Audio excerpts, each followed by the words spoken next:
Halo semuanya, selamat datang kembali di channel tentang Indonesia.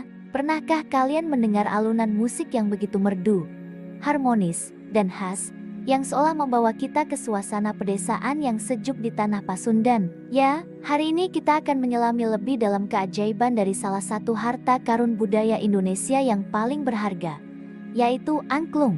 Bagi sebagian besar dari kita, angklung mungkin bukan hal yang asing. Kita sering melihatnya di pentas seni sekolah, di acara-acara budaya, atau bahkan sebagai souvenir khas dari Jawa Barat. Tapi, tahukah kalian bahwa di balik bentuknya yang sederhana, tersimpan filosofi, sejarah, dan pengakuan dunia yang luar biasa? Angklung bukan sekadar potongan-potongan bambu yang digoyangkan. Ini adalah simbol gotong royong dan harmoni. Jadi, apa sih sebenarnya angklung itu? Secara sederhana, angklung adalah alat musik multitonal atau bernada ganda yang terbuat dari bambu. Setiap angklung menghasilkan satu nada atau akor saat digoyangkan. Oleh karena itu, untuk memainkan sebuah melodi yang utuh, dibutuhkan beberapa orang yang bekerja sama, masing-masing memegang angklung dengan nada yang berbeda. Disinilah letak keajaiban dan filosofi utamanya. Kerjasama. Satu orang dengan satu angklung mungkin hanya bisa menghasilkan satu nada, tetapi ketika puluhan orang bermain bersama, mereka menciptakan simfoni yang indah. Ini adalah cerminan sempurna dari semangat gotong royong dan persatuan dalam keberagaman yang menjadi jiwa bangsa Indonesia. Angklung lahir dari kreativitas masyarakat Sunda di Jawa Barat. Sejarahnya membentang jauh ke belakang, diperkirakan sejak zaman Kerajaan Sunda pada abad ke-12 hingga ke-16. Awalnya, angklung digunakan dalam ritual-ritual yang berkaitan dengan pertanian, khususnya untuk menghormati Dewi Sri, Dewi Padi dan kesuburan, dengan harapan panen akan melimpah. Suara gemerincing bambu dipercaya dapat menarik perhatian sang Dewi. Seiring waktu, fungsinya berkembang menjadi media hiburan dan bahkan sebagai penyemangat semangat juang pada masa perjuangan kemerdekaan. Proses pembuatan angklung sendiri adalah sebuah seni yang membutuhkan ketelitian dan kesabaran tingkat tinggi. Tidak sembarang bambu bisa digunakan, loh. Biasanya, bambu yang dipilih adalah bambu hitam atau awi wulung dan bambu eite atau awi temen yang sudah cukup umur. Biasanya berusia antara 4 hingga 6 tahun dan dipanen saat musim kemarau. Prosesnya panjang, mulai dari pemilihan bambu, pengeringan selama berbulan-bulan untuk menghindari rayap dan jamur, hingga proses penyeteman atau tuning yang sangat krusial. Setiap tabung bambu harus dipotong dan diraut dengan presisi untuk menghasilkan nada yang tepat. Para pengrajin angklung ini, seperti almarhum Maestro Daeng Sutikna dan muridnya, Ujong Alagena, adalah pahlawan budaya yang sesungguhnya. Daeng Sutikna, yang dijuluki sebagai Bapak Angklung Diatonis, adalah sosok yang merevolusi angklung. Pada tahun 1938, beliau berhasil menciptakan angklung dengan tangga nada diatonis do, re, mi, fa, sol, la, si, yang memungkinkan angklung untuk memainkan berbagai jenis lagu, dari lagu daerah hingga musik klasik barat. Inovasi ini membuka pintu bagi angklung untuk dikenal lebih luas. Kemudian, Ujong Alagena mendirikan Saung Angklung Wujo di Bandung pada tahun ke-1966.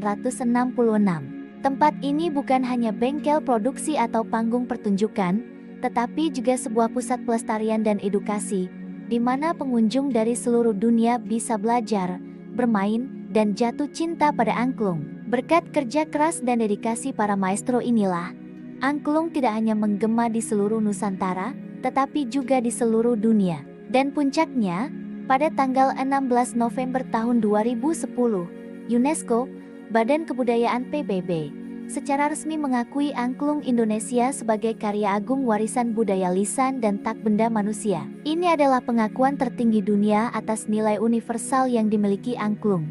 Pengakuan ini menegaskan bahwa angklung bukan hanya milik masyarakat Sunda atau Indonesia, tetapi telah menjadi warisan berharga bagi seluruh umat manusia. Pengakuan ini juga menjadi pengingat bagi kita, generasi muda, untuk terus menjaga dan melestarikan warisan luar biasa ini. Saat ini, angklung telah berkembang menjadi berbagai bentuk dan dimainkan dalam berbagai genre musik.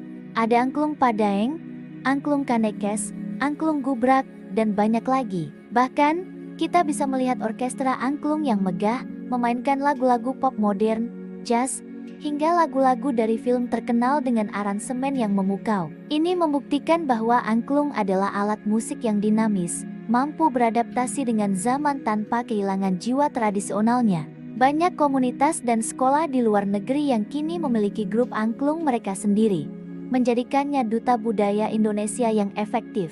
Setiap getaran bambu angklung menceritakan sebuah kisah tentang alam, komunitas, dan harmoni. Ia mengajarkan kita bahwa untuk menciptakan sesuatu yang indah, kita perlu bekerja sama, saling mendengarkan, dan menghargai peran masing-masing, sekecil apapun itu. Filosofi ini sangat relevan dalam kehidupan kita sehari-hari, bukan? Di tengah dunia yang semakin individualistis, angklung mengingatkan kita akan kekuatan kebersamaan. Jadi, teman-teman, mari kita lebih bangga dan peduli terhadap angklung. Jika ada kesempatan, cobalah untuk memainkannya. Rasakan sendiri sensasi getaran bambu di tanganmu dan kebahagiaan saat berhasil menciptakan harmoni bersama teman-teman. Kunjungi tempat-tempat seperti Saung Angklung Wujo jika kalian berlibur ke Bandung. Dengan cara-cara sederhana itu, kita sudah ikut andil dalam melestarikan warisan budaya yang tak ternilai ini agar gemanya terus terdengar hingga generasi-generasi mendatang. Angklung adalah bukti nyata kekayaan dan kearifan lokal Indonesia yang berhasil mendunia. Terima kasih banyak sudah menonton video ini sampai habis. Semoga informasi ini bermanfaat dan bisa menambah rasa cinta kita pada budaya Indonesia. Apa ada alat musik tradisional lain yang ingin kalian bahas? Tulis di kolom komentar ya. Jangan lupa untuk like, share, dan subscribe channel ini agar tidak ketinggalan konten-konten menarik lainnya. Sampai jumpa di video selanjutnya.